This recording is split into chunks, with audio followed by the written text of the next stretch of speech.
Alô, você ligado no meu canal, estamos chegando com mais um vídeo sobre a rodada da Copa do Brasil de quarta-feira, os resultados, e também vamos falar sobre o Cartola do final de semana.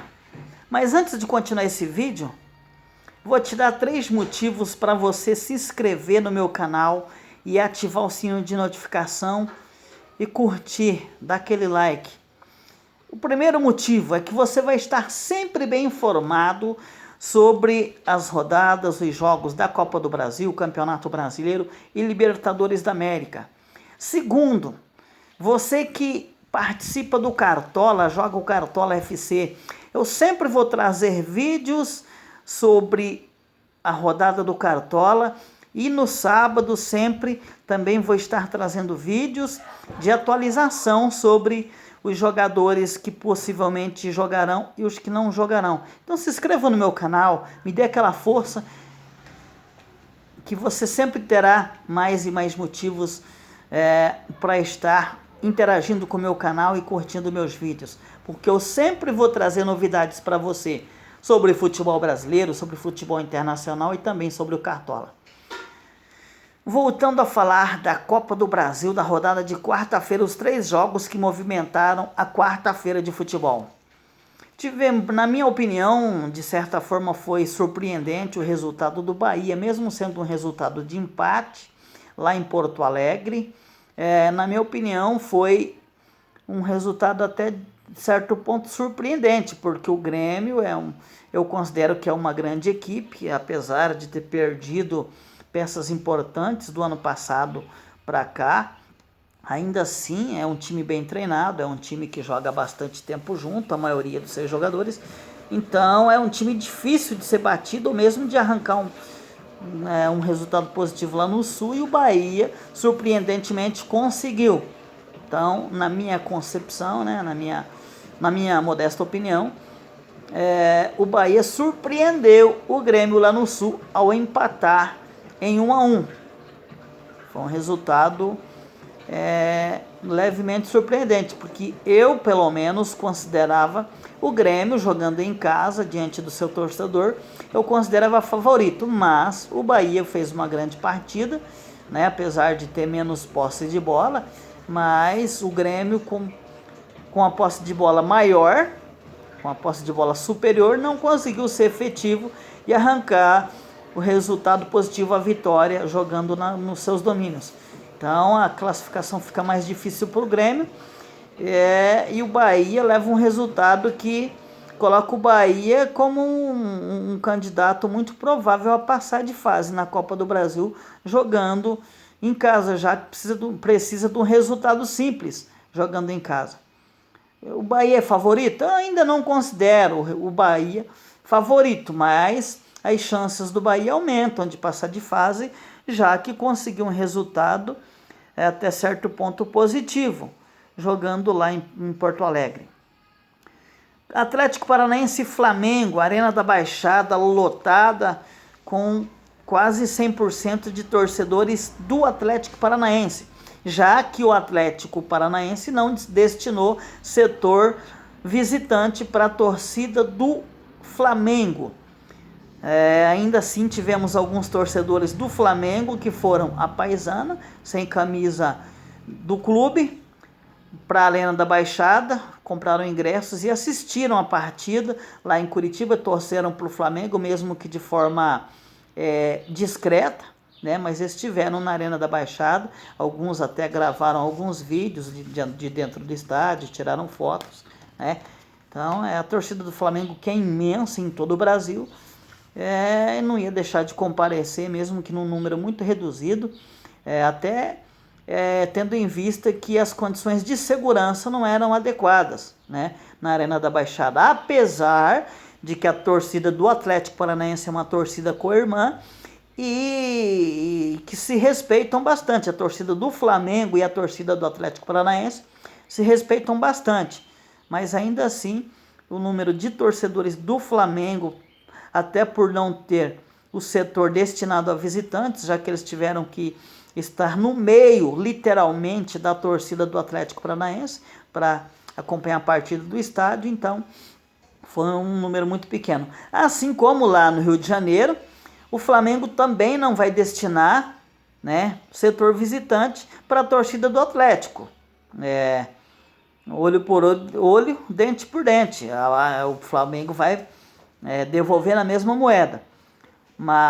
E agora falando do resultado em jogo em si, eu acredito que foi um grande resultado o que o Flamengo conseguiu na Arena da Baixada, já que é muito difícil ganhar do Atlético nos seus domínios, principalmente se tratando de Copas e do time atual do Atlético, que é um time muito forte.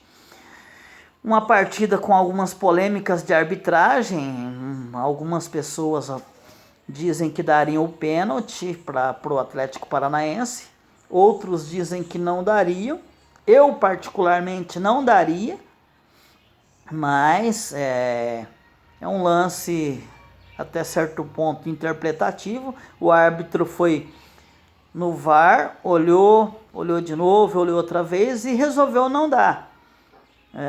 A torcida do Atlético Paranaense e até mesmo parte da diretoria do Atlético reclamaram muito.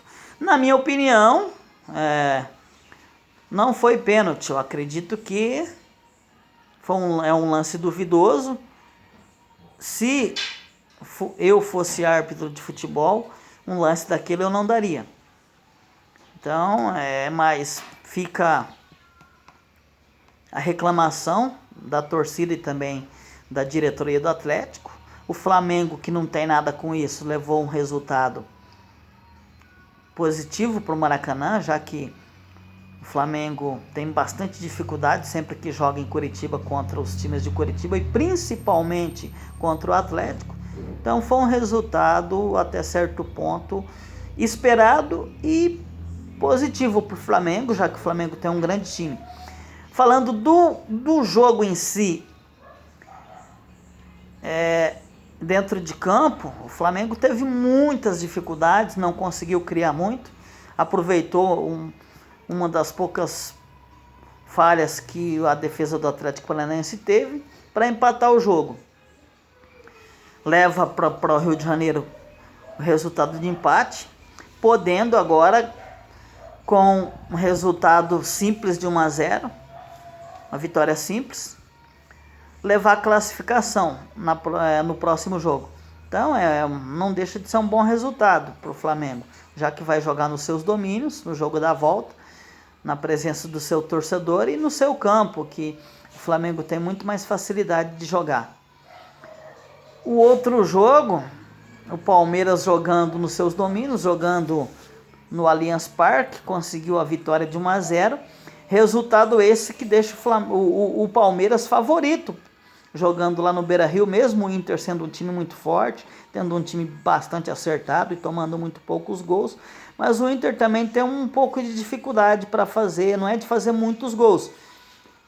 Eu acredito que está em aberto ainda, mas o Palmeiras, pelo resultado positivo conquistado em casa e por ter um grande time, um grande elenco, eu acredito que leva um ligeiro favoritismo para jogar lá em Porto Alegre, muito provavelmente no Beira-Rio, na partida de volta, no jogo de volta. Agora é esperar para ver se vai se concretizar o favoritismo das equipes que jogam em casa na próxima rodada. Eu acho que, com exceção do Inter de Porto Alegre, os outros times que jogam em casa eu acredito que são favoritos para a próxima rodada. No dia de hoje ainda tem um jogo para ser jogado, que é o Clássico Mineiro. O Clássico Mineiro eu acredito que não tenha favorito, porque são duas equipes grandes, dois times muito bons. O Cruzeiro é um time muito bom e que tem um técnico bom em mata-mata, mas o Atlético Mineiro tem um time muito forte. Esse ano vem provando via Campeonato Brasileiro e também via Copa do Brasil, que tem um time competitivo, que tem um time forte. Então eu acredito que não há favoritismo, até porque o Cruzeiro decaiu bastante nos últimos jogos. É um time que não tem apresentado um grande futebol, né? Não tem apresentado taticamente e tecnicamente um futebol vistoso aos olhos. Então acredito que é o único confronto que não tem favorito para lado nenhum. Vai depender muito do que aconteceu hoje à noite, na rodada dessa quinta-feira, para a gente ver se alguém sai com uma vantagem confortável. E aí, dependendo de quem sair com alguma vantagem no jogo de hoje, o favoritismo com certeza penderá para esse lado. Por hoje é isso, para esse vídeo é isso. Eu agradeço a todos que têm participado e assistido meus vídeos. Agradeço a todos que têm dado aquele like. Muito obrigado a todos. Continue interagindo com esse canal, dando seu joinha, seu like, se inscrevendo, você que não é inscrito. Ative o sininho de notificação, porque sempre que eu gravar um vídeo novo, você vai estar recebendo o meu conteúdo.